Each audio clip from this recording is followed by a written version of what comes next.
Assalamualaikum warahmatullahi wabarakatuh. Alhamdulillahilladzi nahmaduhu wa nasta'inuhu wa nastaghfiruh wa na'udzu billahi min syururi anfusina wa min sayyiati a'malina. May yahdihillahu fala mudilla lahu wa may yudlil fala hadiyalah.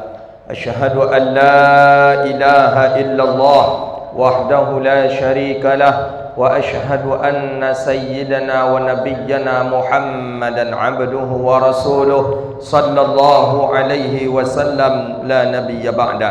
Allahumma salli wa sallim wa barik ala sayyidina wa maulana Muhammadin wa ala alihi wa sahbihi ajma'in. Assalamu alayka ya Rasulullah.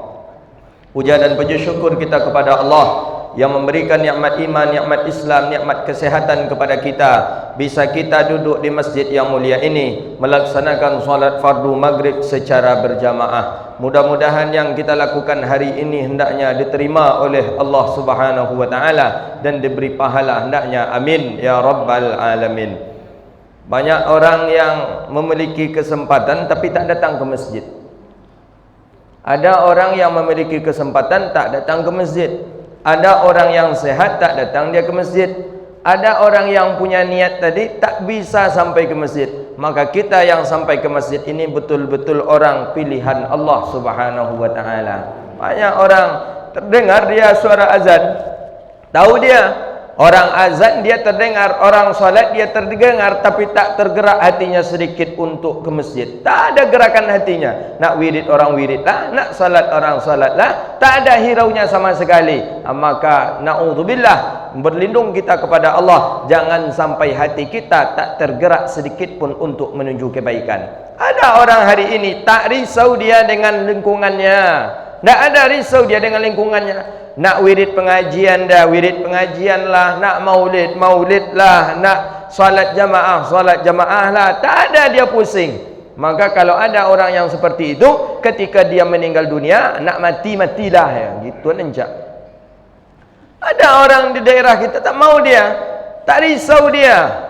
Padahal apa salahnya? Gotong royong orang ikut kita, solat jamaah orang ikut kita, melihat orang berpakaian yang rapi, bersih, suci datang ke masjid. Iri sebenarnya hati kita. Orang kok bisa seperti itu? Kok saya masih belum bisa? Seharusnya seperti itu. Lihat orang pakai kain sarung, lihat ibu-ibu pakai kain mukena, berjalan berdua suami isteri datang ke masjid. Kan indah itu ditengok itu. Seharusnya dia, kapanlah saya seperti itu dengan suami saya. Ini indah. Sibuk juga tadi, mengalir lopek, mengalir bakwan, mengalir goreng godok. Dunia sebentar umur dunia ni. Nak apa yang dicari? Kita apa yang akan kita kejar di atas dunia ini? Kita justru nanti akan mati. Maka jangan menyesal kita ketika kita berpulang ke rahmatullah. Semua yang kita cari hari ini, harta yang kita kumpulkan ternyata tak akan membantu kita. Anak istri ternyata tak akan membantu kita.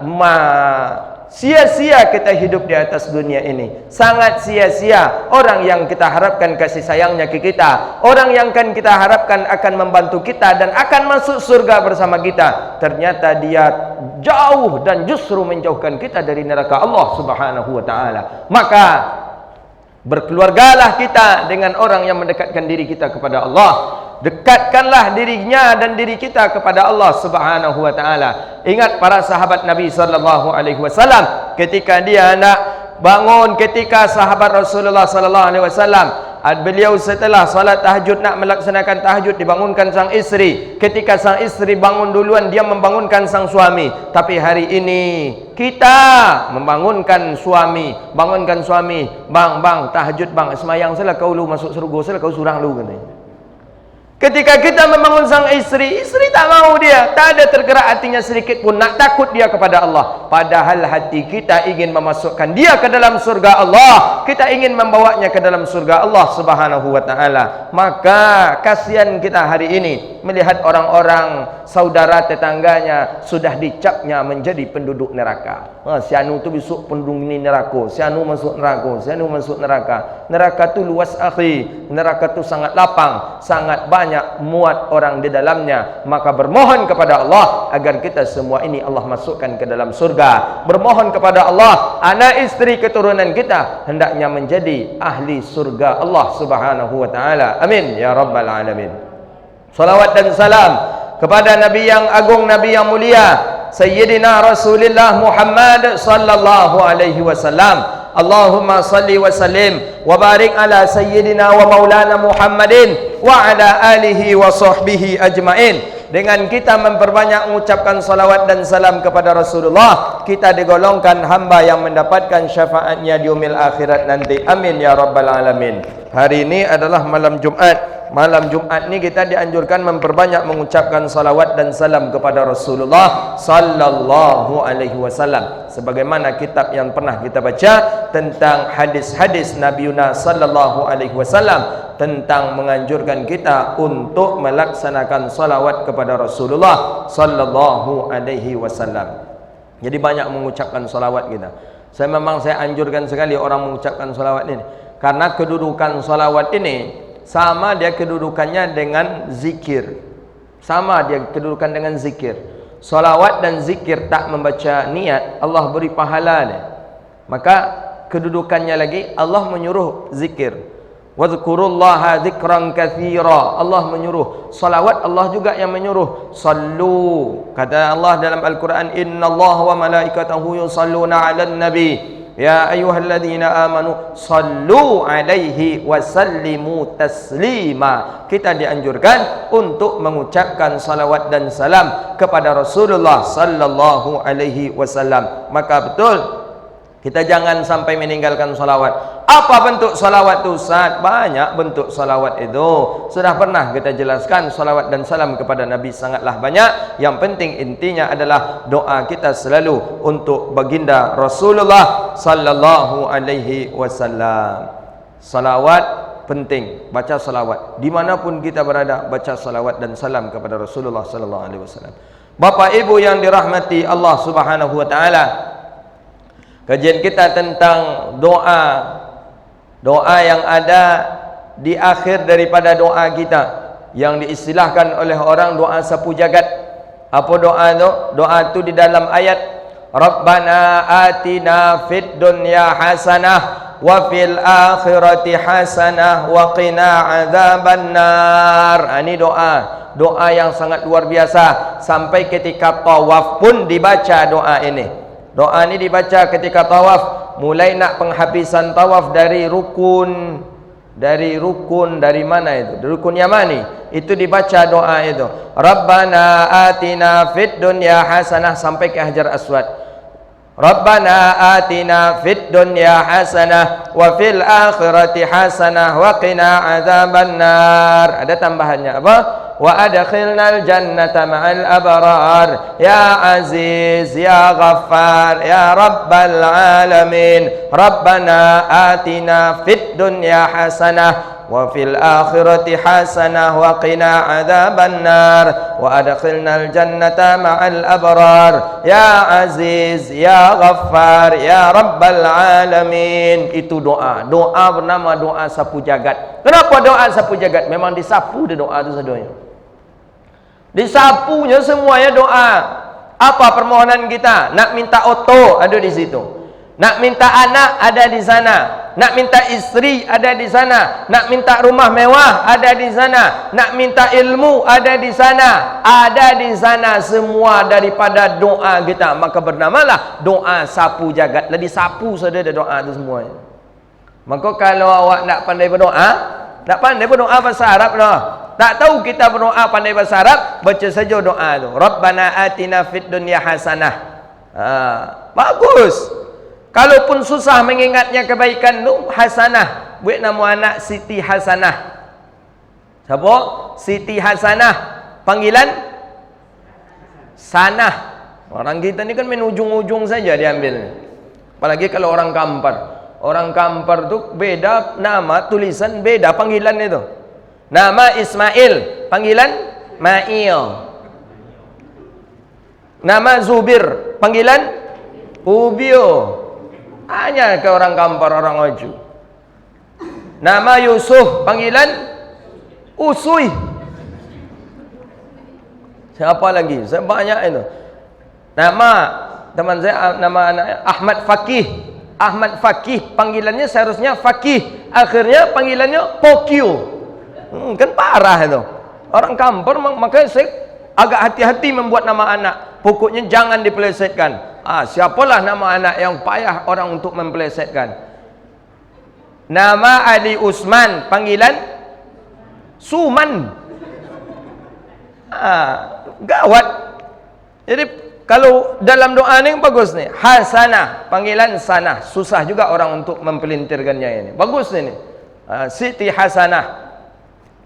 Siti Hasanah. Jadi kenapa dibuat Siti Hasanah? Karena orang tuanya memang sering membaca doa. Fid dunya hasanah wa fil akhirati hasanah wa qina adzabannar. Doa itu bernama doa yang sangat-sangat mujarab. Semuanya sudah terkumpul di dalam doa itu. Baik permintaan kita tentang dunia, apalagi permintaan kita tentang akhirat, ada di dalam doa itu semua. Maka kalau kita nak bermohon kepada Allah, bermohonlah dengan doa itu. Fid dunya hasanah, kebaikan di dunia ya Allah, kebaikan kesenangan di dunia ya Allah, sudah ada di dalam doa itu semuanya. Maka ada pertanyaan, Ustaz, bolehkah kita berdoa dengan bahasa Indonesia di dalam solat, Ustaz? Ada yang mengatakan, bolehkah Ustaz kita berdoa dengan bahasa Indonesia dalam solat? Ya tidak bolehlah. Masa bahasa Indonesia dalam solat? Samalah berbicara saja dalam solat, hukumnya batal solat kita. Kalau berbicara dalam solat, batal. Berdoa dengan bahasa Indonesia dalam solat, batal solat kita. Menurut mazhabnya Imam Malik, jangankan bahasa Indonesia, bahasa Arab pun kita berdoa ketika sujud, akan tetapi doa itu ada unsur dunianya, maka solatnya batal. Apa contoh ketika sujud dia? Allahu Akbar. Orang sujud baca Subhana rabbiyal a'la wa bihamdih, Subhana rabbiyal a'la wa bihamdih, Subhana rabbiyal a'la wa bihamdih, Subhana rabbiyal a'la wa bihamdih. Dia membaca apa? Yang dia baca, Allahumma a'tini fulusan minas sama, Allahumma a'tini fulusan minas sama. Itu bahasa Arab. Bahasa kitanya, ya Allah turunkanlah uang dari langit, ya Allah turunkanlah uang dari langit. Ketika sujud batal salatnya, walaupun dia dengan bahasa Arab. Kenapa? Karena membawa unsur dunia ke dalam salat. Ini tak boleh. Allahumma anzilil arabiyyati fis sama, ya Allah turunkanlah mobil ya Allah dari langit. Ini butuh mobil kan? Hari hujan tadi, banjir di mana-mana. Negeri kita negeri berkuah. Ke mana pun ada kuah, cuman kuahnya tak bisa dimakan, tak bisa diminum. Habis berdoa kepada Allah, ya Allah turunkanlah. Tak boleh membawa unsur dunia. Maka agar jangan unsur dunia kita bawa ke dalam salat, bacalah doa tadi di dalam salat. Rabbana atina fid dunya hasanah wa fil akhirati hasanah wa qina azabannar. Maka ada sebagian pendapat mengatakan, Imam Ghazali membagi kebahagiaan itu kepada 4 pembahagiaan. 4 bahagia itu dibagi kepada 4. Kita bahagian manakah kita ini? Ada mengatakan ini adalah pendapatnya, kaulnya, kalamnya Imam Ghazali, Hujjatul Islam. Imam Ghazali ini orang yang luar biasa, seorang alim, ulama, pakar hadis, ahli tasawuf, orang yang tafannun dalam bidang ilmunya. Beliau memiliki kitab yang sangat luar biasa yang dibaca oleh orang sampai sekarang. Bernama kitab itu Ihya Ulumuddin. Beliau punya kitab tasawuf, 3 kitab tasawuf sesuai dengan porsi kapasitas masing-masing. Untuk permulaan, beliau punya kitab namanya Bidayatul Hidayah. Di sana adab menuntut ilmu, di sana adab dalam solat, di sana adab bertayamum, di sana maksiat besar, di sana maksiat batin, di sana maksiat kecil, ada di dalam kitab itu. Agak tingkat menengah ada lagi kitab Imam Ghazali bernama Minhajul Abidin. Ini kitab yang sangat dahsyat, luar biasa ini. Di atas Minhajul Abidin, Imam Ghazali punya kitab bernama kitab itu Ihya Ulumuddin. Tapi sayang 1000 kali sayang, Imam Ghazali dituduh oleh orang-orang hari ini yang tak ada ilmu, mengatakan Imam Ghazali tak faham hadis, sehingga mereka mengatakan dalam Ihya Ulumuddin itu banyak hadis-hadis palsu. Ini fitnah. Mereka tak faham hadis. Dibilang pula Imam Ghazali banyak meletakkan hadis maudhu', sehingga lahirlah ulama-ulama yang luar biasa. Hadirlah Imam Murtada Az-Zabidi, beliau syarahlah kitab Ihya Ulumuddinnya Imam Ghazali. Beliau beri nama dengan Ittihafus Sa'adil Muttaqin fi Syarhil Ihya Ulumuddin. Lahir lagi setelah itu Zainul Iraqi, ditakhrijlah hadis yang ada dalam Ihya tadi. Beliau beri nama kitab itu dengan Mughni an Hamalatil Asfar fil Asfar, At-Takhrij al-Ihya min al-Akhbar. Bayangkan pujian ulama dengan Ihya Ulumuddinnya Imam Ghazali. Man lam yaqra Ihya falam ahya. Orang yang tak membaca Ihya maka dia belum hidup. Penting Ihya Ulumuddin. 4 bagian daripada kebahagiaan, kata Imam Al-Ghazali rahimahullahu taala. Apa yang 4 itu? Ada yang mengistilahkan ini, memang perkataannya Imam Ghazali. Sa'idun fid dunya wa sa'idun fil akhirah. Bahagia di dunia, bahagia di akhirat. Ini sesuai dengan doa tadi. Doa kan, berdoa kita kepada Allah tadi. Rabbana atina fid dunya hasanah. Ya Allah, ya Tuhan kami, atina fid dunya hasanah. Berikanlah kebahagiaan kepada kami, dunia hasanah. Kepada dunia kebaikan. Allah berikan kepada kami kebaikan ya Allah. Fid dunya hasanah wa fil akhirati hasanah, dan di akhirat pun kebaikan. Wa qina adzabannar, dan jauhkanlah kami ya Allah daripada azab neraka. Ini doa yang sangat luar biasa. Inilah kebahagiaan yang hakikat sesungguhnya. Ini dia. Kebahagiaan dunia, kebahagiaan akhirat. Apa contohnya Ustaz? Macam mana caranya kita bahagia dunia, bahagia akhirat? Di dunia memiliki anak yang soleh, di dunia memiliki istri yang salihah, di dunia taat kepada Allah, di dunia punya harta yang banyak yang ia sedekahkan, di dunia dia selalu mengingat Allah, di dunia dia selalu membantu fakir miskin, selalu membantu anak yatim. Bahagia di dunia. Ini dia orang bahagia di dunia. Di akhirat dia akan mengambil hasil dari kebaikan yang ada di dunianya hari ini. Inilah orang. Mudah-mudahan kita yang hadir di sini dan pendengar semua mudah-mudahan mendapatkan bahagia dunia, bahagia di akhirat. Amin ya rabbal alamin. Susah untuk mendapatkan itu Ustaz.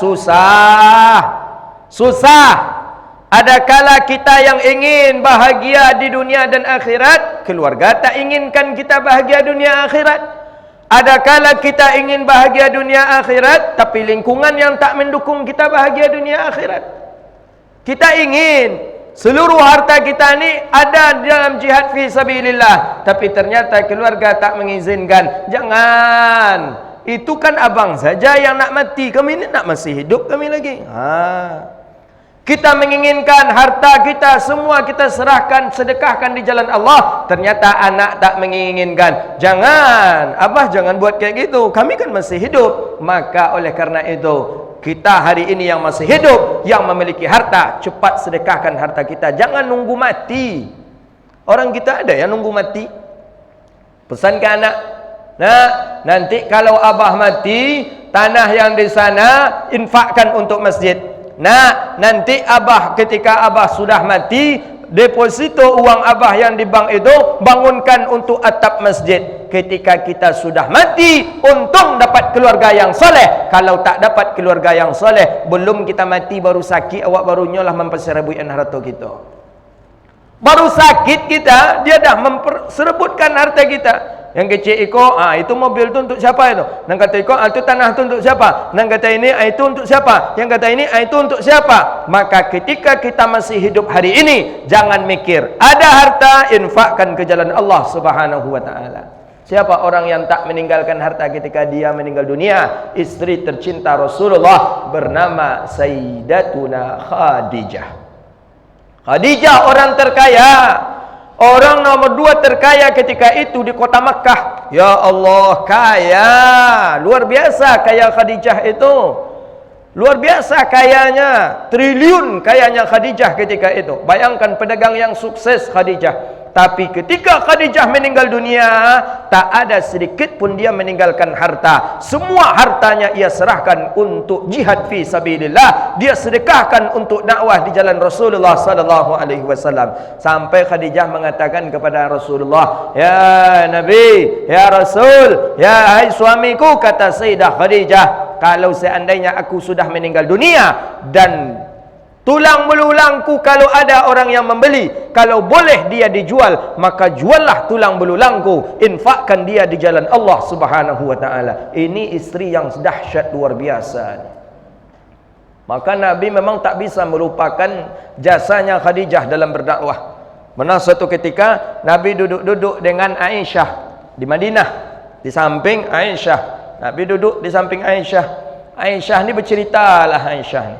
Kalau kita ada teman bercerita, supaya agak enak cerita, tentu ada hendaknya gitu. Kan itulah sedikit kan. Iya. Terus? Jadi seolah-olah ada lawan bicara. Nabi nak, Nabi diam. Sayyidah Aisyah enak juga bicara, Nabi diam. Tersinggung Aisyah. "Mabaluka ya Rasulullah? Kenapa engkau ya Rasulullah? Saya dari tadi bercakap engkau." Kalau bahasa orang kitanya, badannya di awak, penganang nak di awak. Badannya di kita, pikirannya tak di kita. Sayyidah Aisyah cemburu. "Kenapa engkau ya Rasulullah? Apa yang ingat oleh engkau?" Terucaplah oleh Rasulullah sallallahu alaihi wasallam, "Aku terfikir akan bagusnya akhlak Khadijah." Cemburulah. Cemburu Aisyah. Langsung Aisyah pergi. Kata Aisyah, "Apakah kurangku ya Rasulullah? Kurang saya di mana lagi ini? Anak sahabat, orangnya gadis, apa kurang saya?" Langsunglah Aisyah masuk kamar, nampak oleh Fatimah. Kata Fatimah kepada abinya, kepada ayahnya Rasulullah, "Ya Rasulullah, tak boleh kita seperti itu ya Rasulullah. Sesungguhnya jasanya Aisyah juga sangat luar biasa." Tapi Nabi memang tak bisa Nabi meninggalkan dan tak bisa melupakan jasa kebaikannya Khadijah terhadap Islam. Satu-satunya Muslim perempuan yang pertama kali memeluk Islam, mengucapkan kalimat syahadat adalah isteri tercinta Nabi yang bernama Sayyidatuna Khadijah. Janda, kaya, tapi imannya luar biasa. Imannya Masya Allah Tabarakallah, luar biasa imannya Khadijah. Khadijah itulah yang membantu dakwah Nabi sallallahu alaihi wasallam. Tapi dua orang yang luar biasa, istrinya Nabi sallallahu alaihi wasallam yang dicaci oleh Syiah. Siapa dia? Itulah dia, Sayyidah Aisyah dengan Sayyidatuna Khadijah. Ini ummahatil mukminin, ibu-ibu orang mukmin yang luar biasa imannya, tak tergalahkan imannya, tak ada yang bisa mengalahkan imannya Khadijah dengan Sayyidah Aisyah radhiyallahu anhum. Itu kebahagiaan dunia, kebahagiaan akhirat. Yang kedua, kebahagiaan mana? Imam Ghazali menggambarkan sa'idun fid dunya wa saqiyun fil akhirah. Bahagia di dunia tapi celaka di akhirat. Ini kedua nih. Dunia saja dia bahagia tapi di akhirat celaka. Rabbana atina fid dunya hasanah. Sampai sana saja dia baca doa. Tak diteruskannya membaca doa. Di dunia saja bahagia tapi di akhirat celaka. Mana dia? Ini dia. Jangan sampai masuk kita ke dalam golongan orang-orang yang seperti ini. Harta dunia punya, rumah yang mewah, mobil yang mewah, anak ada, punya istri, punya keturunan. Kebahagiaan dunia dia miliki, tapi tak ada di antaranya yang membahagiakan dunia itu untuk mencapai dia kebahagiaan akhirat. Ini malang ini kita. Dunia saja kita yang bahagia. Banyak orang ustaz, banyak. Buktinya mana? Buktinya banyak orang-orang kaya yang hari ini tak tergiur dia melimpahkan hartanya di jalan Allah. Banyak hari ini orang yang memiliki kesempatan tapi tak menggunakan kesempatan untuk menyembah Allah. Banyak orang hari ini yang sehat di atas dunia ini tapi tak melaksanakan, tak menggunakan kesehatannya untuk di jalan Allah. Maka orang ini cukup dia bahagia dunia saja, tapi di akhirat dia akan celaka. Na'udzubillah. Ini bahaya. Kalau kita dapat orang hari ini dahsyat, ya Allah. Percuma kita hari ini kalau hidup seperti ini. Percuma. Kebahagiaan dunia kita memiliki, harta memiliki, semua kita miliki, tapi ternyata kebahagiaan akhirat nanti tidak kita peroleh. Banyak orang yang menyesal, banyak orang yang menyesal. Maka tadi kami dari rumah dengan mobil, dengan beberapa teman, kami lihat kiri kanan rumah, Masya Allah, Tabarakallah. Rumah orangnya bagus, rumahnya bagus, indah, mobil banyak di depannya, mobil mewah, mewah, mewah. Saya tanya, antum kenal orangnya? Kenal Ustaz. Siapa? Orangnya yang paling pencikik tu Ustaz. Pencikik maksudnya orangnya berjahit sakunya. Berjahit sakunya tak mau dia menginfakkan harta itu, tak mau dia. Orangnya masih hidup, ayahnya lah mati Ustaz, tinggal anaknya lagi. Anaknya macam mana? 11-12 dengan ayahnya, pencikik jua. Ini malang kita punya anak kalau kayak gini. Kita orang tua yang meninggalkan harta, ternyata anak pun tak sadar dia harta orang tua pun harus diberikan kepada jalan yang Allah bantu, agar Allah bantu orang tua kita. Maka tu gunanya sekolahkan anak kita ke sekolah agama, didik anak kita, ajak datang dia ke masjid. Ini tidak bapak ibu saja datang ke masjid, anak menonton TV di rumah. Awak besok mati, apa akan? Apa yang nak dibuat anak? Mati ya. Iya. Lah mati ya kemana? Capeklah kuburkan lagi, kuburkanlah. Nanti busuk pula baunya nanti. Ni anak. Tapi kalau anak yang faham, anak yang tahu, ketika orang tua meninggal dunia, harta ada dia tinggalkan, pasti anak akan mencari jalan solusi bagaimana harta yang ditinggalkan ayah ini nanti bermanfaat untuk sang anak. Bagaimana harta yang ditinggalkan oleh orang tua ini nanti bermanfaat juga untuk orang tua, bisa menerangkan orang tua di alam kubur sana. Maka saya ingat ada ahbab teman saya, dia orang tua memiliki kebun sawit yang luas, luar biasa, Masya Allah, luar biasa. Tapi anaknya luar biasa juga. Ketika sang anak sudah beranjak dewasa, dia sekolah agama, orang tua pun meninggal dunia. Ketika orang tuanya meninggal dunia, dia langsung mengatakan, harta ini bukan harta kami, harta ini adalah hartanya orang tua, tapi orang tua ini tak mencicipi hartanya hari ini. Maka dari hari ini kami akan menyerahkan semua hasilnya ini untuk jalan dakwah Allah Subhanahu wa taala. Ya, setiap panen dia serahkan semua untuk jalan dakwah Allah. Dia tak mengambil dari sana. Tapi dahsyat, anaknya ni walaupun dia tak mengambil dari harta orang tuanya, tetapi hartanya lebih banyak lagi daripada harta orang tuanya Allah beri. Ini dia. Ini orang yang luar biasa. Ini yang sangat luar biasa ini.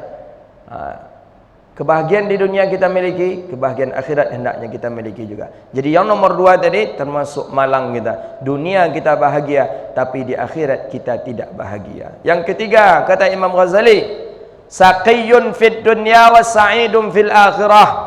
Bahagia, celaka dia di dunia, tapi bahagia di akhirat. Allahu Akbar. Banyak orang hari ini seperti ini nih. Banyak di kampung-kampung, banyak, sangat banyak. Di kota-kota juga ada. Kehidupannya gali lubang tutup lubang, dapat pagi habis petang, setiap saat bentuk itu. Kebutuhan, saya ada kemarin, kebutuhannya anaknya 4 orang. Kebutuhan dalam satu hari itu dia harus mencari uang 150. Itu untuk biaya sekolah anak, belanja anak, dengan uang masak. Dia harus mencari uang dalam sehari itu 150. Sedangkan dia dalam satu hari itu cuma bergaji 80 ribu saja. Setelah dia mencari, mengais, dapat rezeki, dapat 80 ribu. Kemudian dia mencari, melalang buana kemana-mana, ingin mencari rezeki. Tapi dahsyat dia, dahsyat, Masya Allah, Tabarakallah. Setiap masuk waktu salat, setengah jam nak masuk waktu salat, dia usahakan mencari masjid dan dia mulai murajaah, mengulang hafalan Qur'annya. Allahu Akbar. Di dunia dia memang tak ada apa-apanya, tak memiliki apa-apa di dunia, tak ada. Rumah saja numpang, ngontrak, kehidupan miskin. Tapi dia luar biasa, dia memiliki jiwa yang tenang. Jiwa yang tenang, Masya Allah, Tabarakallah. Untung anak pun faham, istri pun faham dengan keberadaannya, sehingga menjadikan dia keluarga yang sakinah, mawaddah, warahmah. Kita hari ini kan tak banyak yang tak faham. Kadang kehidupannya susah, alah istri banyak minta leh, Nak minta eko, akhirnya terpaksa suami berhutang. Maka betul kata salah satu asatis kita, di akhir zaman ini banyak suami mati di tangan sang isteri. Kenapa? Isteri ni banyak minta.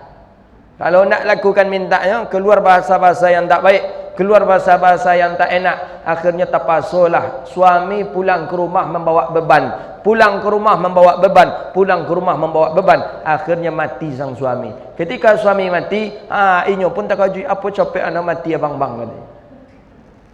Kok capek mana mati abang-bang tadi? Padahal dia yang membunuh, suruh abangnya bekerja, suruh abang memaksa dia, disuruh mencari ini, disuruh mencari itu. Ini dia. Maka oleh karena itu, bahagia kita di dunia, usahakan kita bahagia di akhirat. Ini yang ketiga ni, di dunia sengsara dia, tak punya apa-apa.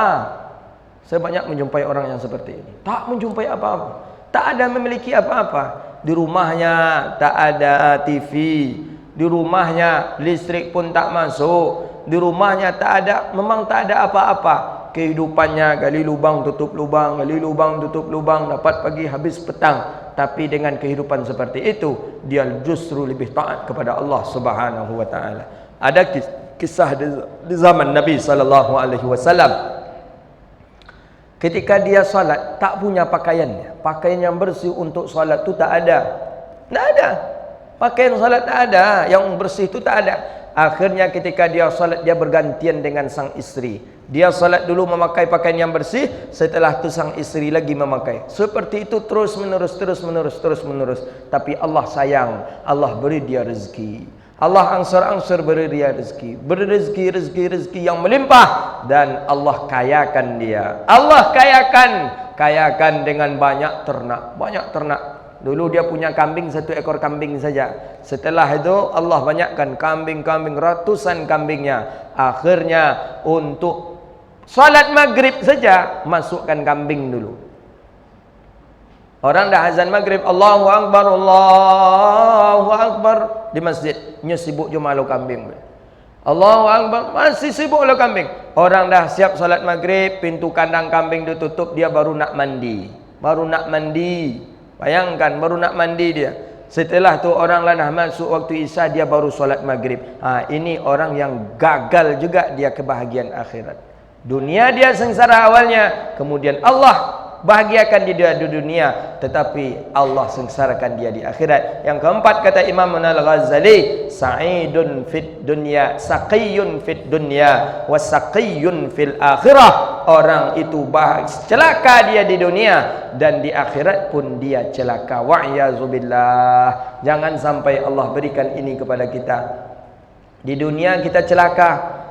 Kenapa dia di dunia, Ustaz? Dia celaka karena tak memiliki apa-apa. Di dunia hidup miskin, di dunia hidup tak punya apa-apa, di dunia hidup dengan serba kekurangan. Tetapi dengan kekurangan itu pula dia tidak mau beribadah kepada Allah Subhanahu wa taala.